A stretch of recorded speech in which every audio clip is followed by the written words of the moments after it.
We continue our series, Following Jesus, and this morning we're looking at loving our neighbors. We are in Luke chapter 10, verses 25 through 37. On one occasion, an expert in the law stood up to test Jesus. "Teacher," he asked, "what must I do to inherit eternal life?" "What is written in the law?" Jesus replied. "How do you read it?" He answered, "Love the Lord your God with all your heart, and with all your soul, and with all your strength, and with all your mind, and love your neighbor as yourself." "You've answered correctly," Jesus replied. "Do this, and you will live." But he wanted to justify himself, so he asked Jesus, "Who is my neighbor?" In reply, Jesus said, "A man was walking down from Jerusalem to Jericho when he was attacked by robbers. They stripped him of his clothes, beat him, and went away, leaving him half dead.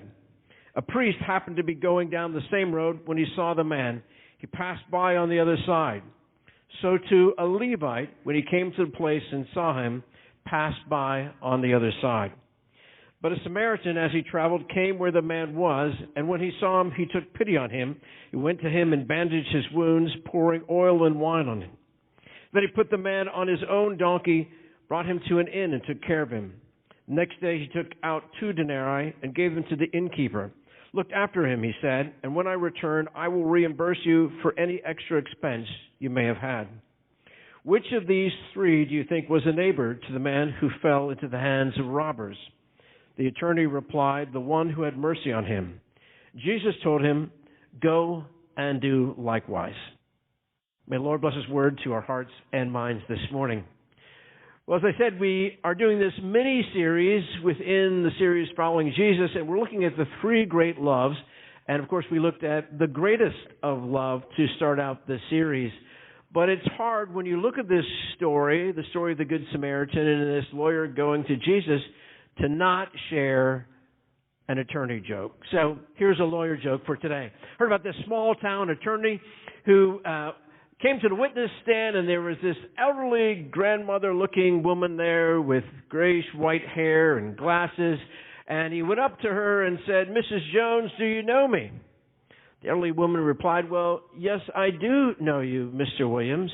I've known you since you were young. You're lazy, you're bigoted, you manipulate people and lie behind their backs, and you have a shoddy law practice." The attorney didn't know what to do. The courtroom erupted in laughter, and not knowing what to do, he said, "Well, Mrs. Jones, do you know the defense attorney?"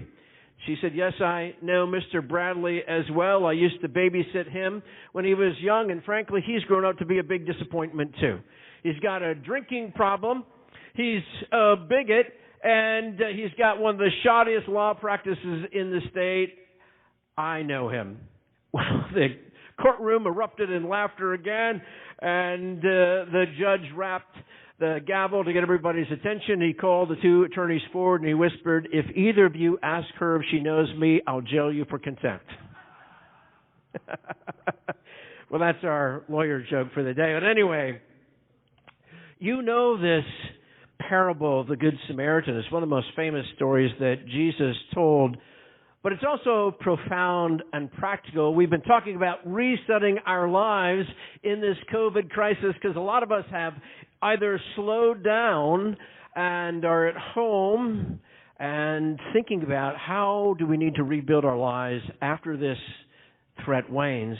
Other folks' lives have sped up immensely. They may be doctors or nurses and medical folks on the front lines, or perhaps police officers or firefighters, and they're serving extra duty with extra threat, and they're also at home teaching their kids and mentoring them, and there's a principal, and there's the guidance counselor, and they're the lunch lady, and so there's extra things. But even amidst all that, I think all of us are rethinking what are the most important things in life.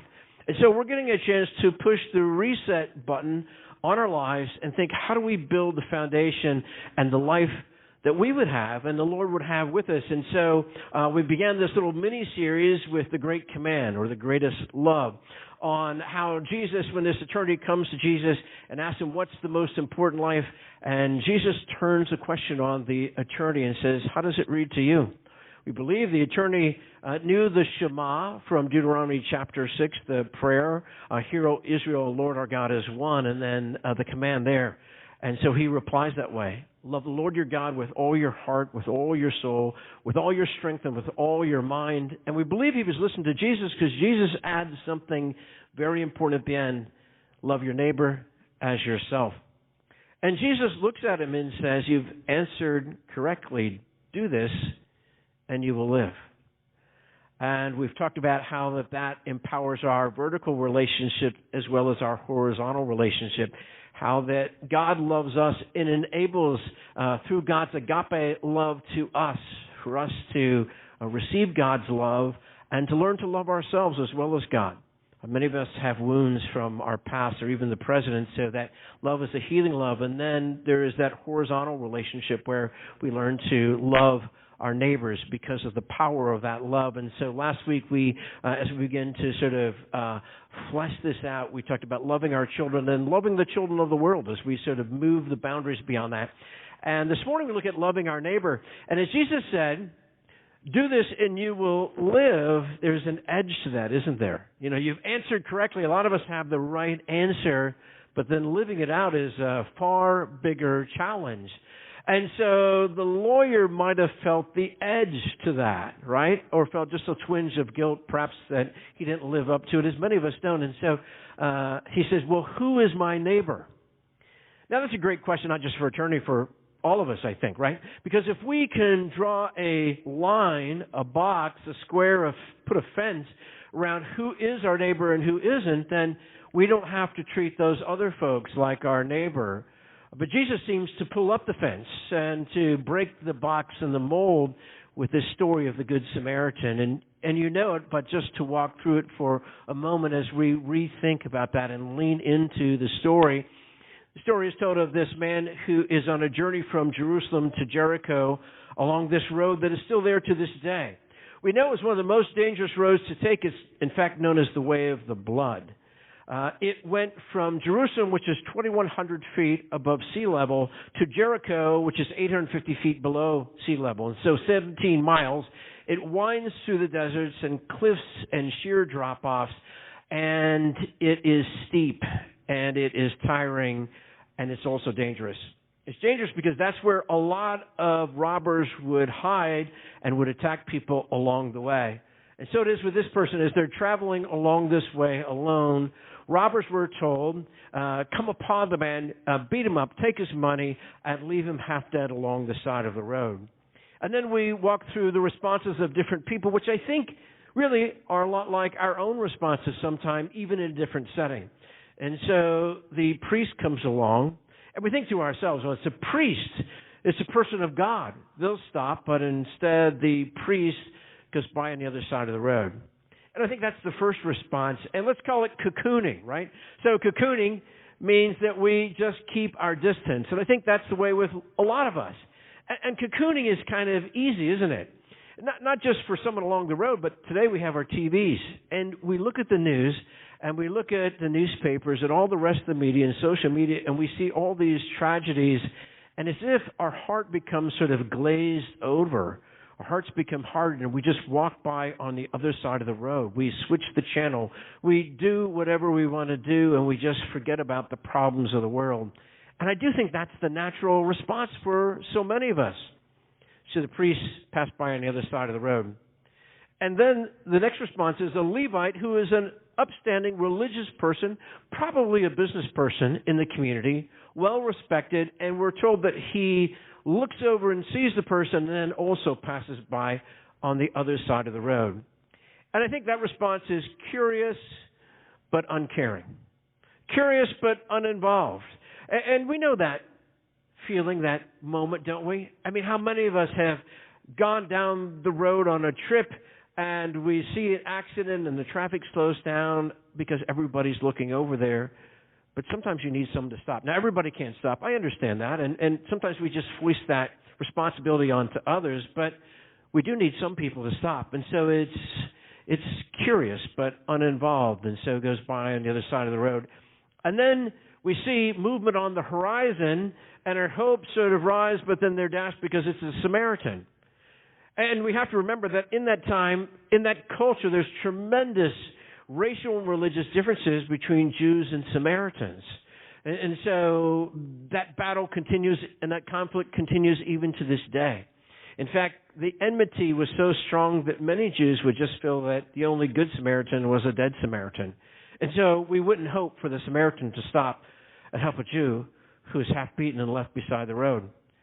But our hopes are changed when all of a sudden that Samaritan stops and he begins to care for that person.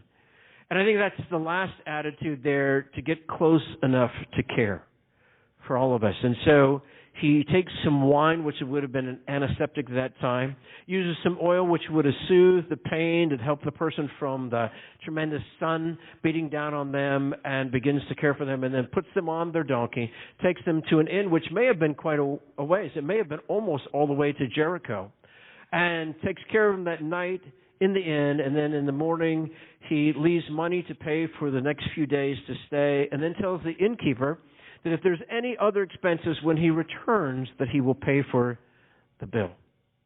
And Jesus looks at the attorney and says, which was a neighbor to this man? And the attorney says, maybe not even willing to say Samaritan, says the one who showed mercy to the man.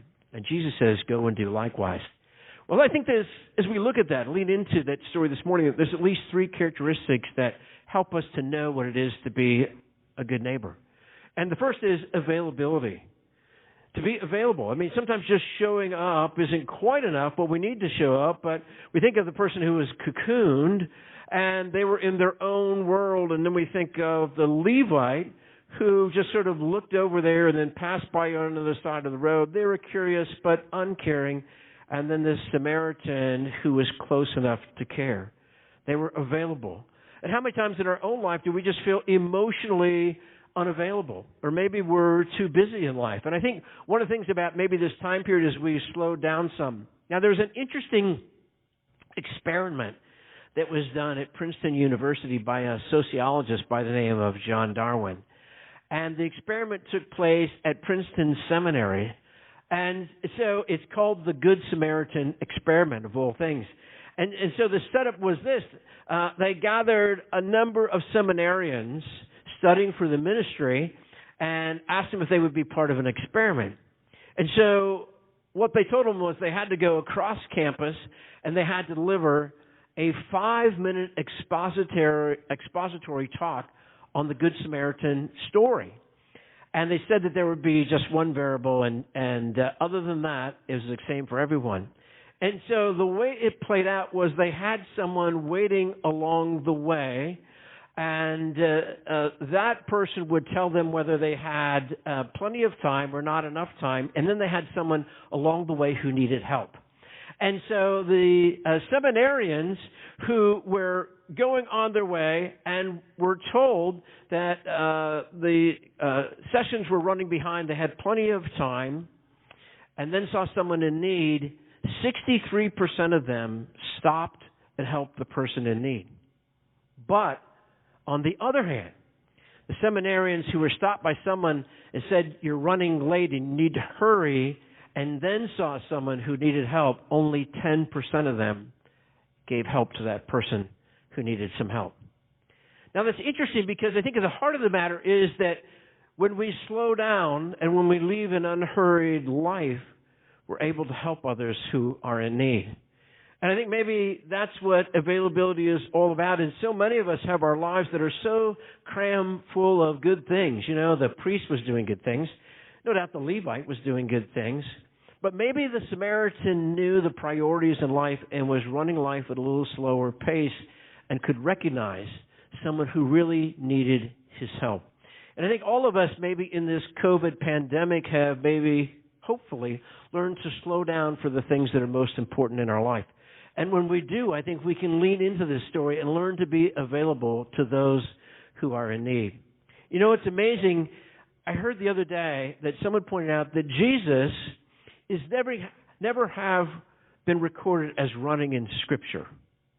Jesus tended to lots of needs, but he never seemed to be in a hurry. The most he had was a stride. Even when someone's daughter was dying, we know that Jesus didn't go too fast because there was a woman with an issue of blood who could catch up with them. Jesus was never in a hurry.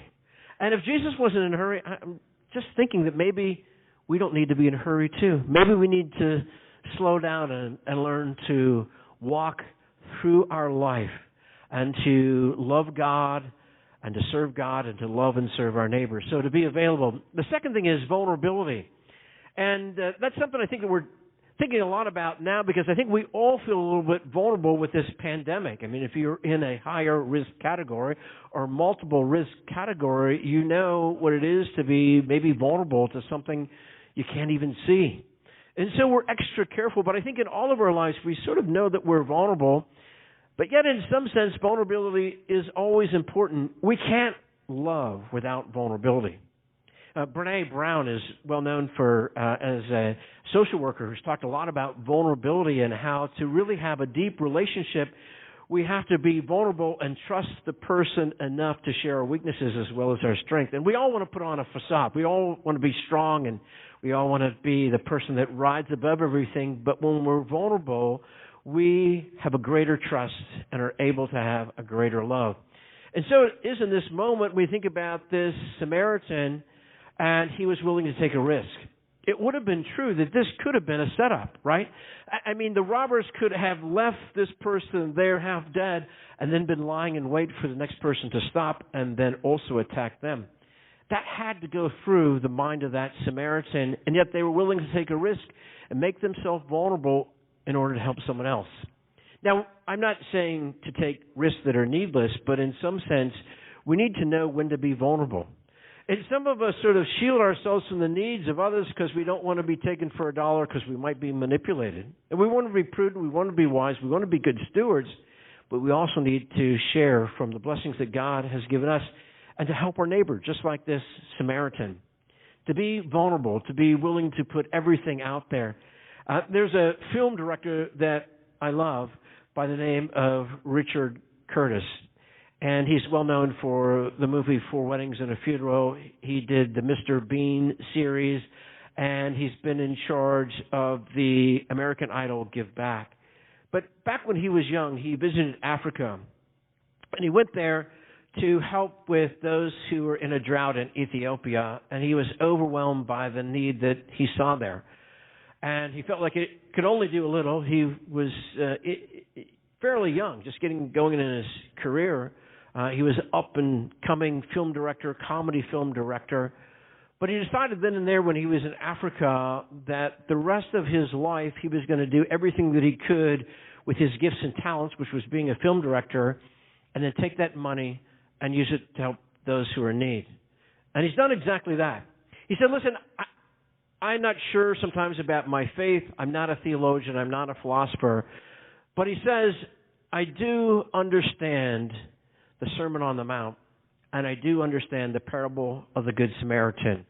And with those two things, I know that I need to change my world. And so he said, I'm going to found this thing called Comic Relief. And you may see it once a year. Everybody puts on kind of this red nose in different businesses. And he started an American Idol, did it too, with this American Idol Gives Back. And he's raised millions of dollars for those who are in need in Africa. And I suppose people could look at it and say, you don't know that all that money is going to be raised and be used for the right thing. But he has to be able to say, I'm going to be vulnerable. I'm going to do everything that I can and give it to good, solid resources there that are going to make a difference in people's lives. One of the movies that's been out recently is Mr. Rogers, on the life of Mr. Rogers, who was a pastor and decided that his ministry was doing a children's show called Mr. Rogers' Neighborhood. And in that show, Mr. Rogers was always showing that people who are neighbors who are maybe outside the fence of our yard, and that we could do something. But one of the things he always said was, always be looking for helpers. It was something he learned from his mother. But he always invited people to be helpers. And I think we need to be available and we need to be vulnerable if we're going to be helpers. And the last thing is solidarity. Now, I know that sounds like a big word and sometimes mysterious, but solidarity just means that we stand with those who are in need, even though they may not be part of our immediate family. They may be across our country or around our world, but we're going to treat other people like they're our neighbors, like they're our sisters and brothers. We're going to have solidarity with them. In this moment, the Samaritan was of a different faith than this Jewish person. Probably spoke a different dialect, certainly had racial tensions there as well, but he was willing to stand in solidarity with a person who wasn't of his race, who wasn't of his faith, and to do what needed to be done, to be a good neighbor and to show God's love. In so many ways today, we see our heroes, our COVID heroes, who are standing in solidarity. Maybe they're serving on the medical front lines, and they're putting themselves at risk and making themselves vulnerable, but they're serving and standing in solidarity with those in need. We see that with not just with our medical folks, but with our police and with our firefighters and other folks. And some folks who may be at home are sewing masks. We had some of our quilters that sewed masks for Grant's house for everybody, so they'd have a mask for every day of the week. And so they shared from that gift of quilting to make face masks for them and stood in solidarity with them. One of the people that was in the news at the beginning of all this, and has sort of faded from the news but should not, I think, is a person by the name of Dr. Lee. You go back to the beginning of this pandemic, and I know there's lots of sort of accusations. Maybe we should have done something earlier in China or other places. But recall that Dr. Lee was the doctor in China who took video footage and put it on social media, even when he was told that he couldn't, and risked his own life to sound a warning shot, not only across his country, but around the world. And that's where we first learned of the danger of COVID-19. Now, he was punished for that. And in fact, he went on to continue to serve on the front lines, caught the disease himself, and died. But he was willing to put his life on the line so that you and I would be safer. Who knows that this thing might be 4 or 5 times worse than it is now had he not shared that footage on social media. He even shared the genetic sequence to help scientists to address this problem as early as possible. Well, we learned later that Dr. Lee had a young wife and a young child, and his wife was pregnant. And he was willing to continue to serve on the front lines and give his life. But before he died, he wrote a beautiful poem that's on the internet. You can see that. But one of the things that he shared was that his faith was an important part of his life. And in his closing kind of letter, he shared, again, Paul's letter to Timothy that said, I have run the race, I have fought the fight, and there's laid up for me a crown in heaven. He was willing to do everything that he could so that you and I could be safe.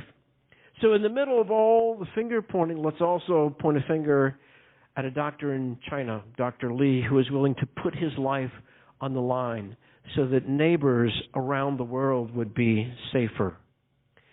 Well, in closing, I just want to think about a couple thoughts, which is that for all of us to be challenged to widen our view of who is our neighbor, like no doubt this attorney was, and to realize that we don't do it on our own. We do it through the source and power of God's love for us. But also to reflect for a moment about something that's often overlooked, which is Jesus is the ultimate Good Samaritan. All of us, in some sense, were left along the road, beaten and bruised and wounded in one way or another, feeling broken and in need. And Jesus came and was willing to risk his life to show us love and even lay down his life, to pay the price for all of us, to tend to our wounds, to care for us, to love us, and to offer his life on Calvary that we would know forgiveness and God's grace, to pay the bill, and then to say, if there's anything else, I'll take care of it when I come back. Jesus was the ultimate Good Samaritan and invites us into that as he sustains us in love. So I challenge us all to love in a greater way and to appreciate God's love for us. And close with this one last thought. There's a writer that I really like by the name of M.K. Asante. He grew up in South Philly. He's an African-American, a writer who's seen a lot of success. He's a great poet, a great novelist, also worked on this film, Motherland, and it's bigger than hip-hop and some of those things. But he writes, and one of the things that he said back in 2012 at NYE, back then the National Youth Event, was that if you make an observation, you have an obligation, which I like that. If you make an observation, you have an obligation. If you see something, you're automatically called into it. You're part of the story. You're not just cocooned. You're not just curious but uninvolved. But we all need to get close enough to care, like the Samaritan. And he tells this one story, which I rather like, and it's set in South Philly. And it's about Miss Sally, who's an older African-American woman, and she's blind. And like a lot of folks who can't see, she has great wisdom, and so she has vision that some of us who can see don't have. And so we're told that as an elderly black woman in that neighborhood, that a lot of the teenagers like to prank on her. And so one day a group of teenage boys were walking down the street, and they saw this bird lying on the sidewalk. And so they took the bird, and they decided they'd prank on Miss Sally. And so they walked to Miss Sally's house and knocked on the door, and Miss Sally opened the door, and the boys began to snicker, as teenagers sometimes do. And Miss Sally said, "Can I help you?" And the teenage boys, one of them spoke up and said, "Miss Sally, we have a bird that we found lying on the sidewalk in one of our hands, and we want you to tell us, is that little bird dead or alive?" Well, Miss Sally thought for a moment, and then with great wisdom, she said, "You know, I don't know whether that little bird is dead or alive, but I know this, it's in your hands. It's in your hands." You know, all of us sometimes have been cocooned and removed emotionally from situations that we'd rather just turn the channel on. Sometimes we've been curious and uninvolved, just not caring, even though we might look that way. But Jesus invites us into the kind of love that he had and the kind of love that God had, which is close enough to care. And then even more, to do what it takes. Because Jesus did everything that it took, even like that Good Samaritan. And so for all of us, I know that none of us can do everything, but all of us can do something. None of us can do everything, but don't let that prevent you from doing something. We can all do something. And so I challenge us to be invited into Jesus' challenge that's not just to the lawyer, but also to all of us. Who was a neighbor to the man? The one who showed him mercy. Would you join me in prayer? Lord, as we are challenged today by this story that has touched people through the ages, help us, Lord, to not just keep it in our head, in our mind, and to be distant, to be cocooned and uninvolved. Not just curious, but Lord, help us to get close enough to the hurt in our world to care, to do what it takes to make a difference in our world, whether we're at home, whether we're traveling, whether we're at work, or wherever we are. Help us to love like you do through your power and to your glory. And all God's people said, amen.